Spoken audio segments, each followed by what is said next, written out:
Today our review notes are over covalent bonding. So we're going to be talking about single covalent bonds, double covalent bonds, and triple covalent bonds.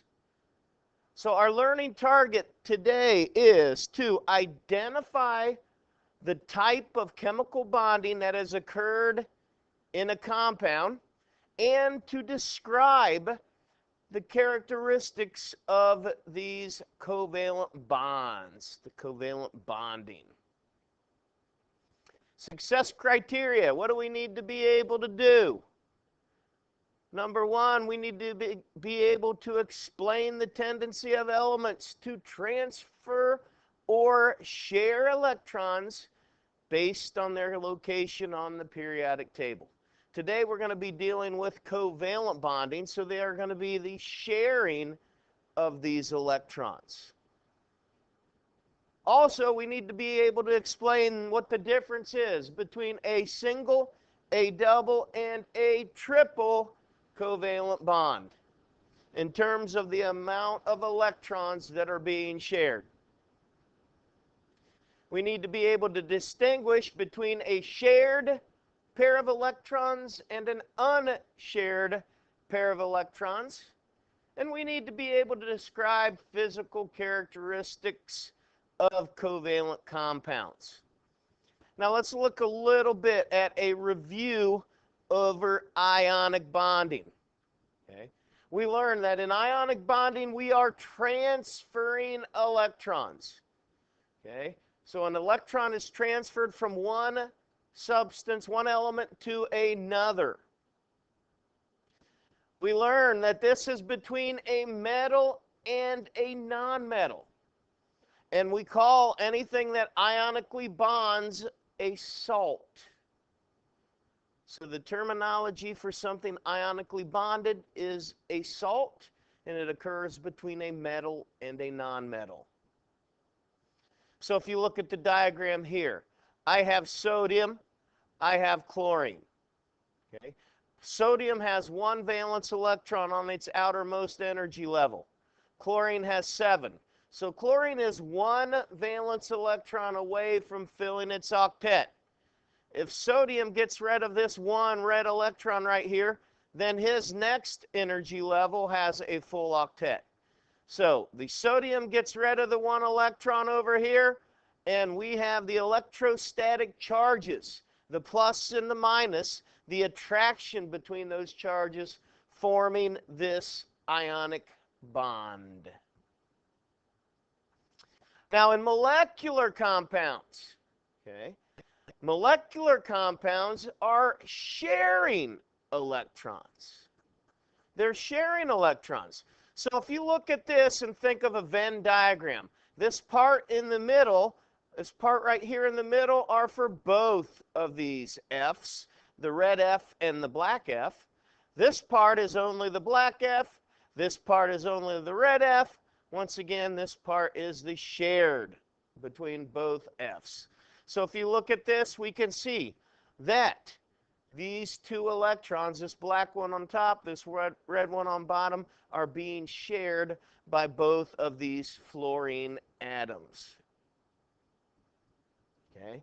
So covalent bonding is the sharing of atoms, or excuse me, of electrons, and this is going to be between nonmetals.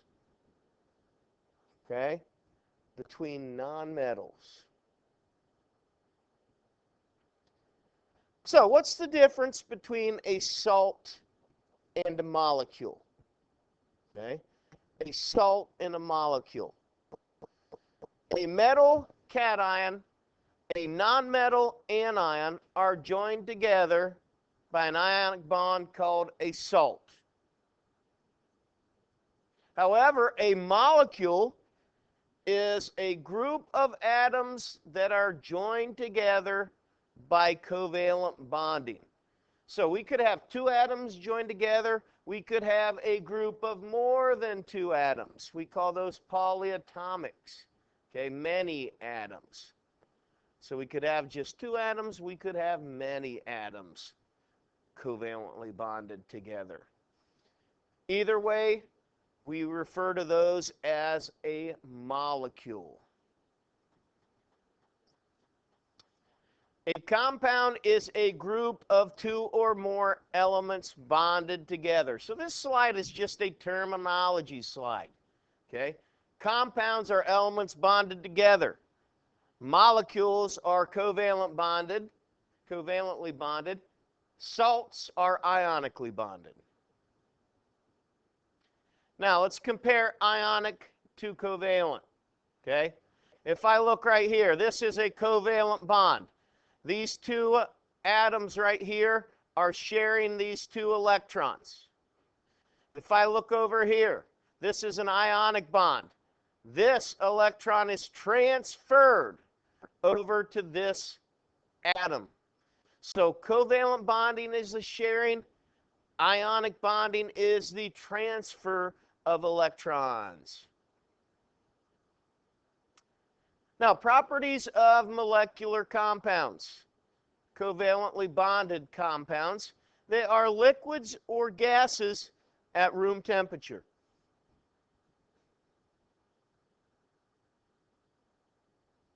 Okay. So we see our little liquid here, and we see these two other gases here. They have lower melting points than ionic compounds, which means that this bond is weaker than an ionic compound. So lower melting points represent weaker strengths of bonds. All right, we're going to do a gizmo, I believe, next week. Might be the week after Thanksgiving break. But we're going to do a gizmo over melting points. And we're actually going to see how these covalently bonded compounds are weaker than the ionically bonded compounds. Now, if you look at this chart, just showing you the chart of ionic versus covalent. Okay, the top two we've already discussed. Okay, salt versus molecule. We've talked about transfer of electron versus share of electron. Okay, ionic bonding is between a metal and a nonmetal. Covalent bonding is just nonmetals. Ionic bonding is a solid. Okay, most of these are solid. Covalent bonding, we can have all three different states: solids, liquids, gases. Okay. Ionic bonds have high melting points, over 300 degrees Celsius. Covalent bonds have lower melting points, under 300 degrees Celsius. Ionic compounds dissolve in water. Some covalent compounds do, some do not. So that varies. Ionic compounds are very good conductors of heat and electricity. Covalent bonds, covalently bonded substances are very poor conductors of heat and electricity.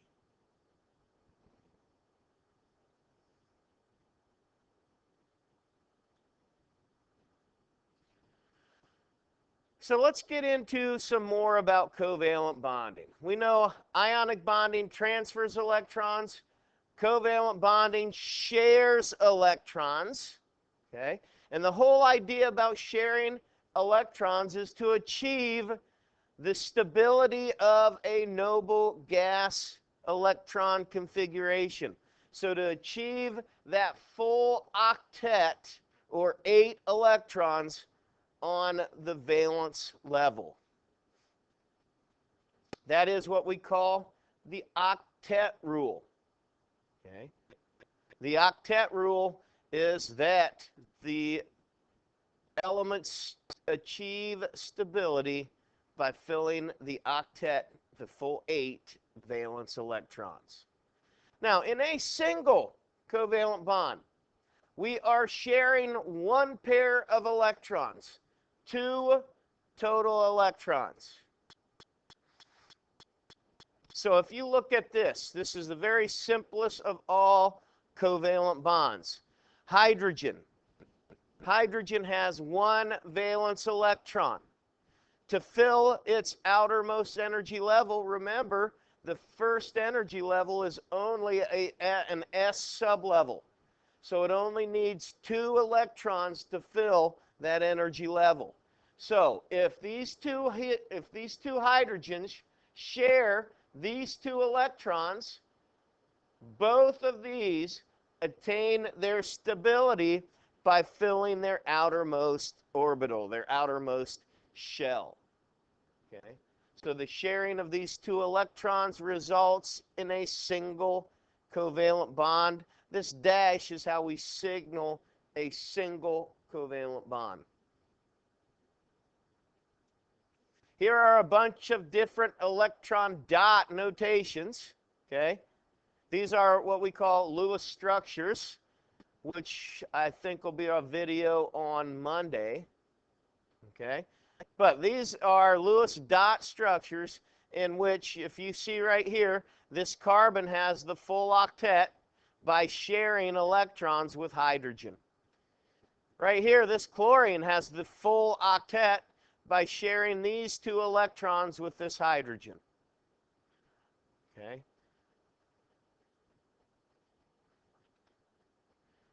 Now, let's talk about shared versus unshared pair of electrons. A shared pair of electrons is a pair of valence electrons that are shared between atoms. An unshared pair are not shared between atoms. Seems simple enough, right? So when I look at this diagram here, okay, I see this dash here. This dash represents a single covalent bond. This dash represents a single covalent bond. Those are shared pair of electrons. If you look at all these green dots, these are unshared pair of electrons. These are only chlorine's electrons. Okay? They are not shared with carbon. If I look at this one, here's a shared pair of electrons. Here's a shared pair of electrons. Here's a shared pair of electrons. These are nitrogen's electrons, so that is an unshared pair of electrons. Sometimes we also refer to those as lone pair of electrons. Okay, I've heard them called lone pair. Here's another one. Shared pair right here. And then we have 3, 1, 2, 3 unshared pair. Now, double covalent bonds differ from single covalent bonds because they share 2 pair of electrons. So in a double covalent bond, we are sharing 4 total electrons. Here's a diagram of oxygen. Okay? Oxygen, and you can see that here's 1, 2, 3, 4 electrons right here being shared between the 2 oxygens. And you see the double dash right here. The double dash signifies a double bond.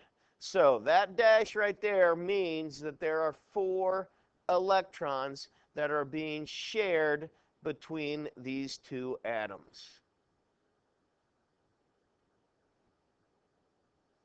Here's another one. This is carbon dioxide right here. And I can see that I have a double bond right here. I have a double bond right here. So 4 shared electrons, 4 shared electrons. These are unshared pair of electrons. These are only oxygen's electrons. A triple covalent bond. A triple covalent bond shares 3 pair of electrons. So the triple bond is sharing a total of 6 electrons. So if you look, here is nitrogen. Nitrogen is sharing these 6 electrons between the 2 nitrogens. So if I count these 6, here's 7, down here's 8. So that would be the octet. 6, 7, 8, fill in the octet. So when we have a triple covalent bond, we see 3 dashes stacked together. So that tells me that I have 2, 4, 6 electrons that are being shared. And here is that unshared pair of electrons.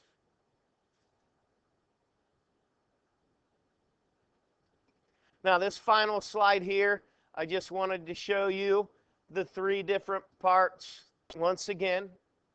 And we can see the top one, the hydrogen there. When we have these bonds written as dots as so, and I whiten these out, and I put in my dashes. So here is a single bond with just 1 dash. Here is a double bond having the 2 dashes.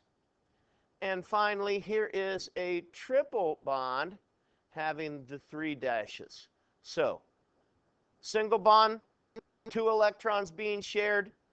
Double bond, 4 electrons being shared. Triple bond, 6 electrons being shared. Any questions for me on single, double, triple bonds? Do you think you can tell me the difference if you have to? What is the difference between a single, double, and triple bond? Could you explain that to me? Yeah? Give me a thumbs up, can you? All right.